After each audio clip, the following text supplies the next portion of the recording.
على رسوله الكريم. قال الله تعالى: ولا تهنوا ولا تحزنوا وأنتم الأعلون إن كنتم مؤمنين.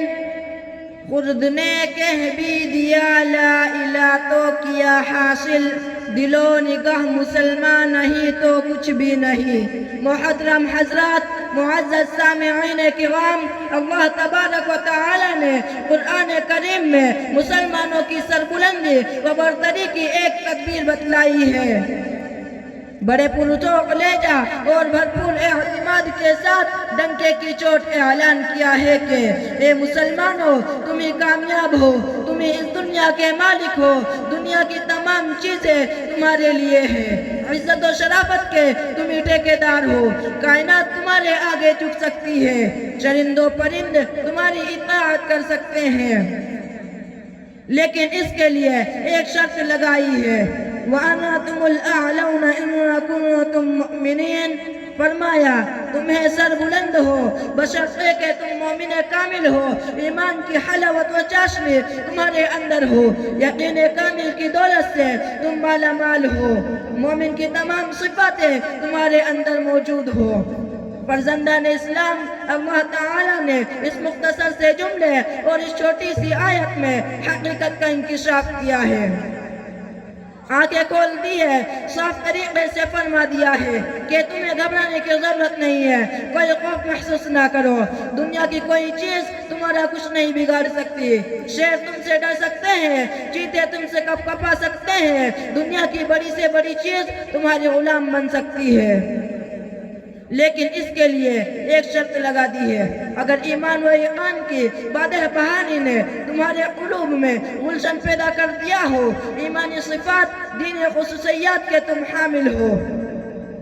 لیکن دوستو، آج کا انسان تو یہ چاہتا ہے کہ دنیا اس کے آگے جھک جائے، جس چیز کو وہ چھوئے وہ سونا بن جائے، 10 کے مقابلے میں وہ اکیلا کافی رہے، اس کی عزت و شرافت کو دنیا سلام کرے، ہر تمنا اس کی پوری، ہر خواہش اس کا بڑھ کر استقبال کرے، لیکن وہ بھول جاتا ہے کہ اس کو یہ شرافت و عظمت اسی وقت حاصل ہو سکتی ہے جب وہ خدا کی غلامی کرے، رنگ و خون کے بتوں کو پاش پاش کر کے ایک ہی حقیقی معبود کا پرستار ہو، چڑھتے سورج کی پوجا چھوڑ کر مسجد حقیقی کی بارگاہ میں سجدہ ریز ہو، اس کو یہ مقام تبھی حاصل ہو سکتا ہے جبکہ اس کی ہر چیز اللہ کی ہو جائے۔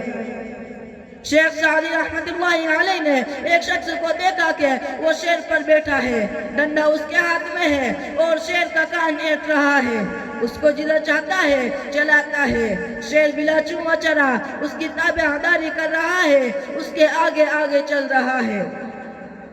شیخ صاحب رحمت اللہ علیہ کو یہ دیکھ کر بڑا تعجب ہوا، اس آدمی نے شیخ سعدی رحمت اللہ علیہ کو متعجب و حیران دیکھ کر کہا کہ اے سعدی رحمت اللہ علیہ، تعجب کیوں کر رہے ہو، تمہیں حیرانی کیوں ہے، یہ تو شیر ہے، دنیا کی ہر چیز تمہاری تابعدار بن سکتی ہے، لیکن شرط یہ ہے کہ تم خدا کے حکم سے سرتابی نہ کرو، دنیا کی کوئی طاقت تمہارے حکم سے سرتابی نہ کرے گی۔ کسی عارف نے سچ کہا، من کان للہ کان اللہ لہ، جو اللہ کا ہو گیا اللہ اس کا ہو گیا۔ حضرات، آج مسلمان کی حالت یہ ہو گئی ہے کہ وہ ایمان سے کوسوں دور حقیقی معرفت کا اس کے پاس کوئی نام و نشان نہیں، نہ اس کا کوئی مقام ہے نہ منصب ٹھکانہ، وہ در در کی ٹھوکریں کھاتا پھر رہا ہے۔ کل جو تمام دنیا پر حکومت کرتا تھا آج غلام بنا ہوا ہے، کل جو آج سے صحیح و سلامت نکل جایا کرتا تھا آج اس کی حالت یہ ہو گئی ہے کہ ایک ہی چنگاری اس کے پورے وجود کو خاکستر کر دیتی ہے۔ کل جو حاکم تھا آج محکوم ہے، کل جو آقا تھا آج غلام ہے۔ حقیقت یہ ہے کہ فلاکت و نبوت نے اسے گھیر لیا ہے، پریشانی و ذب و حالی اس کی قسمت بن گئی ہے، اس کا ایمانی شعلہ سرد پڑ چکا ہے۔ مولانا حالی نے درد بھرے انداز میں اس کا رونا رویا ہے۔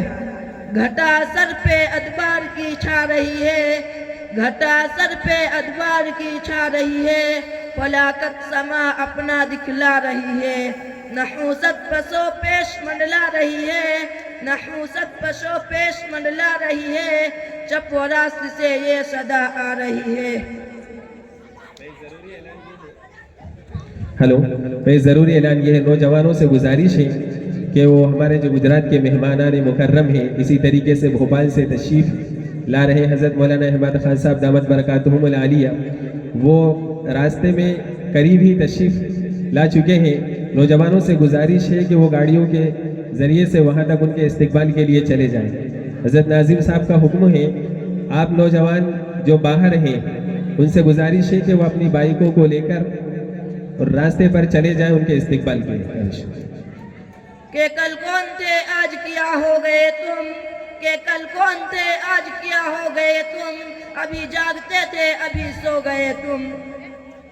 حاضرین کرام، یہ حقیقت روز روشن کی طرح آیا میں کہ آج ہمیں اپنے ایمان کا پاس و لحاظ نہیں رہا. صرف نام کے مسلمان باقی رہ گئے ہیں، مسلمانوں کی صفات تک باقی نہیں رہی. وہ جوش و ہمت، وہ جذبہ اطاعت اور اخلاص و للہیت نہیں ہے. کفر ہمارے اوپر ہنس رہا ہے، باطل ہم پر خندزن ہے، لیکن ہم ہے کہ خدا کو فراموش کیے بیٹھے ہیں. مرحوم علامہ اقبال نے قوم کو احساس دلایا ہے، کہاں ہے؟ خندزن کفر ہے احساس تجھے ہے کہ نہیں، خندزن کفر ہے احساس تجھے ہے کہ نہیں، اپنی توحید کا کچھ پاس تجھے ہے کہ نہیں. دوستو، ایک وہ بھی مسلمان تھے، جب مدائن فتح کرنے کے لیے گئے تو راستے میں ایک سمندر پڑ گیا. مشورہ کیا کہ اب کیا کرنا چاہیے. مسلمانوں کی ایمانی قوت اور پرجوش ولولے نے کہا، ایمان کی طاقت کے سامنے یہ سمندر کیا چیز ہے، ہم اسی میں گھوڑے ڈال دیں گے. چنانچہ مجاہدین اسلام نے، صحابہ کرام کی مقدس جماعت نے سمندر میں گھوڑے ڈال دیے اور اس طرح باتیں کرتے گزر گئے جیسے خشکی پر سے گزر رہے ہو. پورا سمندر عبور کر گئے. کافروں نے جب یہ حالت دیکھی تو یہ کہتے ہوئے بھاگ گئے، دیوان آمدن دیوان آمدن، کہ دیو آ گئے دیو آ گئے. اسی طرح مجاہدین اسلام کو فتح حاصل ہو گئی. مرحوم علامہ اقبال نے خوب ترجمانی کی ہے. دشت تو دشت دریا بھی نہ چھوڑے ہم نے، دشت تو دشت دریا بھی نہ چھوڑے ہم نے، بحر ظلمات میں دوڑا دیے گھوڑے ہم نے. حضرات، یہ ایک ہی ایسا واقعہ نہیں ہے بلکہ تاریخ کے صفحات پر ایسے سینکڑوں ہزاروں واقعات آپ کو مل جائیں گے جس میں مسلمانوں نے ہر میدان میں فتح پائی. انہوں نے پہاڑوں سے ٹکر لی تو پہاڑوں کی سنگینی کے دل چھوٹ گئے، برق و بادلہ میں حائل ہوئے تو ان کا رخ موڑ دیا. وہ جنگلوں میں گئے تو جنگلوں نے ان کا بڑھ کر استقبال کیا. انہوں نے خاک پر ہاتھ ڈالا، اسے سونا بنا دیا. چرند پرند درند ان کے تابع ہو گئے. سمندروں کے قطرے، بیابانوں کے ذرے، آسمانوں کے تارے، سب نے خوش آمدید انہیں اعزاز بخشا. اب میں شاعر کے ساتھ اپنی تقریر کو ختم کرنے جا رہا ہوں. مجھے زندگی میں قدم قدم تیری رضا کی تلاش ہے، مجھے زندگی میں قدم قدم تیری رضا کی تلاش ہے، تیرے عشق میں اے خدا مجھے انتہا کی تلاش ہے. میں گناہوں میں ہوں ڈوبا ہوا، میں زمین پر ہوں گرا ہوا، میں گناہوں میں ہوں ڈوبا ہوا، میں زمین پر ہوں گرا ہوا. جو مجھے گناہوں سے بری کرے مجھے اس دعا کی تلاش ہے. وآخر دعوانا ان الحمد للہ رب العالمین.